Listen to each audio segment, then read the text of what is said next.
नमस्कार दोस्तों, आप सभी का स्वागत है मेरे YouTube channel the daily life mantra में। मैं मानवी आज आप सबके सामने एक नए टॉपिक के साथ यहाँ हाजिर हूँ। जी हाँ दोस्तों, अभी तक मैंने बहुत सारे होम रेमेडी से रिलेटेड वीडियो आपके साथ शेयर किए हैं, अपने थॉट शेयर किए हैं। बट आज का जो वीडियो है वो बहुत ही ज़्यादा डिफरेंट और यूनिक है और काफ़ी डिफरेंट टॉपिक भी है जो मैं आपके साथ शेयर करना चाहती हूँ, क्योंकि आज का जो दौर है, आज का जो समय चल रहा है, उसमें ये चीज़ बहुत ज़्यादा ही ज़रूरी है। तो जैसा कि आप सभी को पता है कि मेरे चैनल का नाम द डेली लाइफ मंत्रा है, तो इसका मतलब ये नहीं है कि वो सिर्फ आपके हेल्थ, ब्यूटी और आपके बॉडी से रिलेटेड हो। मंत्रा का मतलब है, आपकी डेली लाइफ मंत्रा का मतलब ये है कि आपकी हर जीवन के हर एक पहलू से रिलेटेड हम कितना अच्छा कर सकते हैं और किन किन चीज़ों की ज़रूरत है हमारे जीवन को और बेहतर बनाने के लिए, उससे है। तो हमारे जीवन को सक्सेसफुल बनाने के लिए, हमारी लाइफ को सक्सेसफुल बनाने के लिए आप सभी को ज़रूरी है कि हेल्थ के साथ मनी की भी ज़रूरत होती है। बट आज की महंगाई में हम पैसे सेव नहीं कर पाते। हमारी आमदनी तो अच्छी है, यानी इनकम तो अच्छी है, बट इनकम से ज़्यादा हमारे एक्सपेंडिचर्स हैं, हमारी जो नीड्स है, जो हमारी वांट्स है, वो काफ़ी ज़्यादा ऊंची है, ज़्यादा है, जिसकी वजह से हमारे पास महीने के अंत में, यानी कि मंथ एंड में हमारे पास पैसे कुछ भी नहीं बचते हैं कि हम फ्यूचर से रिलेटेड किसी भी तरीके का इन्वेस्टमेंट करने के लिए पैसों को सेव कर पाएँ। तो आज का वीडियो है कि हम किस तरीके से अपने लिए मंथली सेविंग्स कर सकते हैं फ्यूचर के इन्वेस्टमेंट के लिए, यानी कि हम अपने पैसों को किस तरीके से बचा सकते हैं, कितने अच्छे तरीके से पैसों का यूज़ कर सकते हैं, अपनी इनकम का यूज़ करके अपने कितने अच्छे से हम अपने पैसों को अपने पास सेव करके रखें, ताकि हम फ्यूचर में अपनी ज़रूरतों को ध्यान में रखते हुए अच्छा इन्वेस्टमेंट कर सके जो कि हमें लॉन्ग टर्म बेनिफिट दे, लॉन्ग टर्म रिजल्ट दे। तो देखते हैं कि किस तरीके से आप घर पे अपने पैसों को सेव कर सकते हैं बहुत ही आसान तरीके से। आप सभी को मालूम होना चाहिए कि there is a difference between needs and wants. जी हाँ दोस्तों, हमें इन चीज़ों का ज्ञान बहुत ज़रूरी है कि हमारी ज़रूरतें क्या हैं और इच्छाएं क्या हैं। ज़रूरत और इच्छा में बहुत ज़्यादा फ़र्क होता है। इच्छाएं, हम किसी भी चीज़ को देख लें, अगर वो हमें अट्रैक्ट करती है, हमें पसंद है तो हमें वो लेने की इच्छा करती है, ठीक है, हमें उसकी ज़रूरत नहीं है। और ज़रूरत वो है जो कि जिसकी हमें अपनी जीवन में नीड है। अगर वो चीज़ नहीं कर पाएंगे हम, तो शायद हम कहीं थोड़ा सा कम में रहें या हम अपनी उतनी खुशी ना देख पाएँ। तो आपकी खुशियाँ आपकी ज़रूरतों को पूरा करने से है, ना कि आपकी इच्छाओं को पूरा करने से है।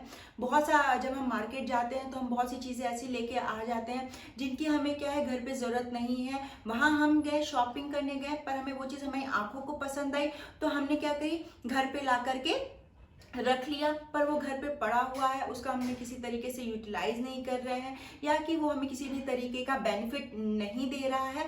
तो ये इस तरीके का जो खर्च हुआ है वो अननेसेसरी होता है, जिसका आपको बेनिफिट नहीं मिलता है।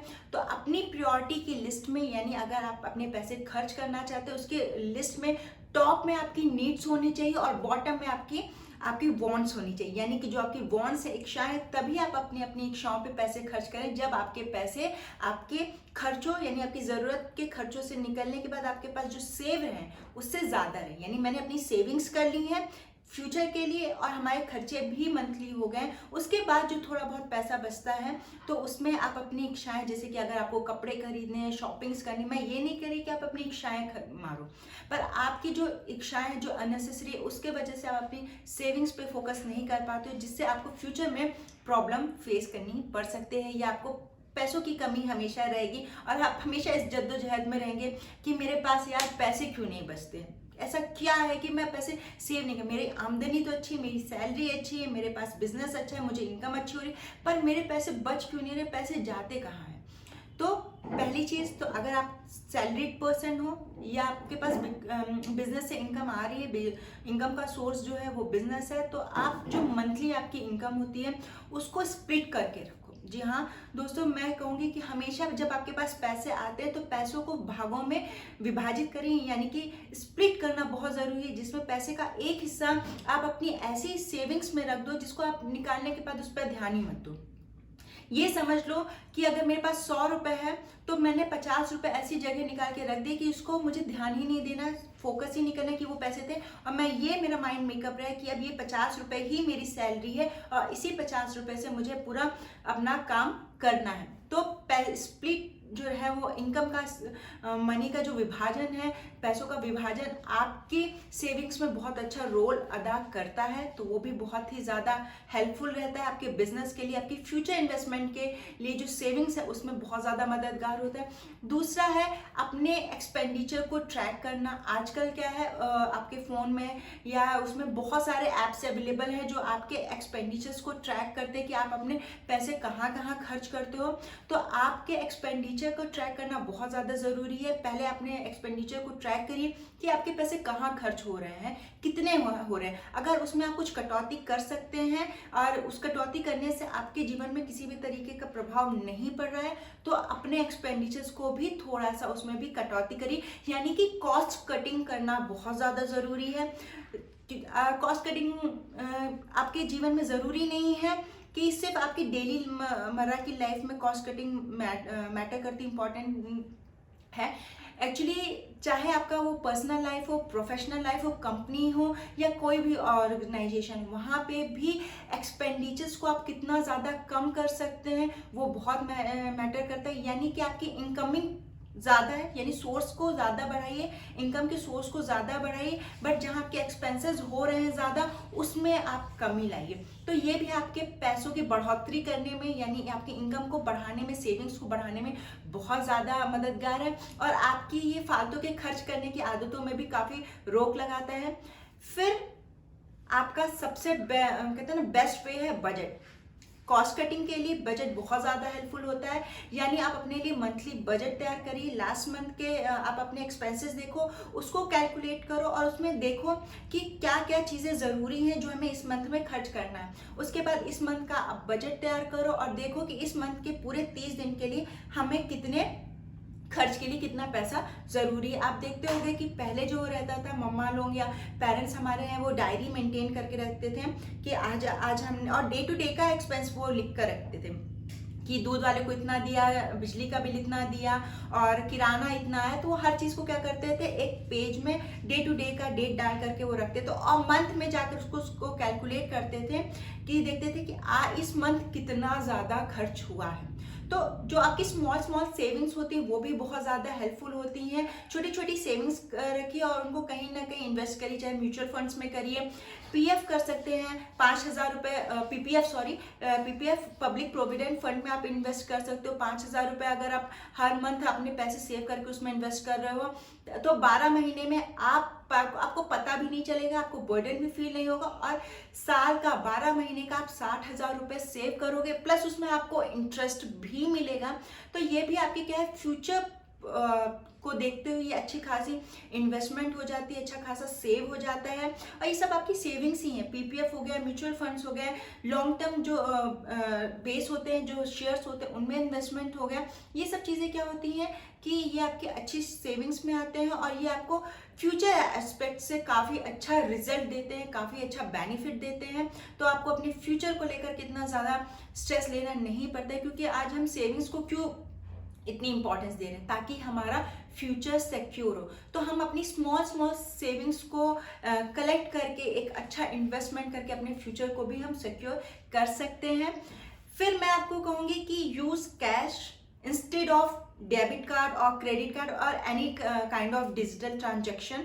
क्योंकि क्या होता है कि जब आपके हाथ से पैसा जाता है तो आपको पता चलता है कि हमने कितना पैसा खर्च किया है। यानी हार्ड कैश आप जब देते हो ना तो आपकी जान निकलती है, अगर मैं खुल के बोलूँ तो।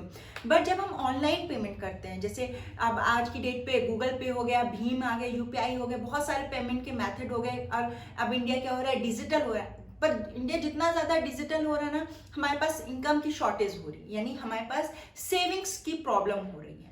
पर जब अगर हम हार्ड कैश रखते हैं तो हम क्या करते हैं, एक एवरेज और एक बैलेंस एक्सपेंडिचर रखते हैं, यानी कि पैसों का जो खर्च है वो बहुत ही सोच समझ के करते हैं। तो मैं यही कहूँगी कि ऑनलाइन पेमेंट से या किसी भी तरीके का डिजिटल पेमेंट की जगह आप कैश पेमेंट करिए। वो आपको हेल्प करेगा आपके कॉस्ट कटिंग में और एक्सपेंडिचर्स को कंट्रोल करने के लिए और सेविंग्स को प्रमोट करने के लिए।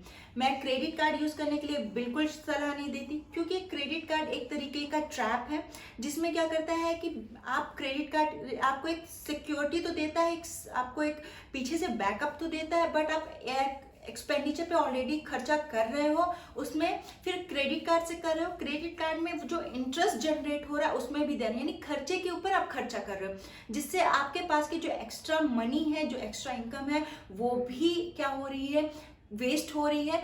तो don't use credit card, avoid loans, यानी अगर आपको जब तक ज़रूरी नहीं है तो लोन्स पे ना रहें, यानी बैंक लोन वगैरह ना ले या किसी से उधार ना ले, क्योंकि जब इंसान किसी की उधारी में रहता है तो प्रिंसिपल से ज़्यादा वो इंटरेस्ट पे उसके पैसे जाते हैं। तो मैं यही कहूँगी कि अगर आपको कुछ चीज़ चाहिए या आप कहीं पे कुछ लेना चाहते हो, चाहे वो घर लेना चाहते हो या कोई बिजनेस करना चाहते हो, तो उसके लिए आप अपने पास पैसे सेव करके रखो, यानी आपकी इनकम से ही पैसे निकाल के अपने बिजनेस में या अपने होम पे लगाओ, ना कि आप कहीं और से पैसे बोरो करके या लोन ले करके आप क्या करो लगाओ और फिर उसी पे पैसों पे आप एक्स्ट्रा पैसे भी दो। यानी आपने किसी से 100 रुपए लिए और 10 रुपए इंटरेस्ट दे दिया आपने, तो आपके पास से जा रहे हैं 110 रुपए जा रहे हैं। तो मैं यही कहूँगी कि 110 रुपए देने से बेहतर है कि आप थोड़ा समय लो और अपने पास वो 100 रुपए जोड़ो और फिर लगाओ।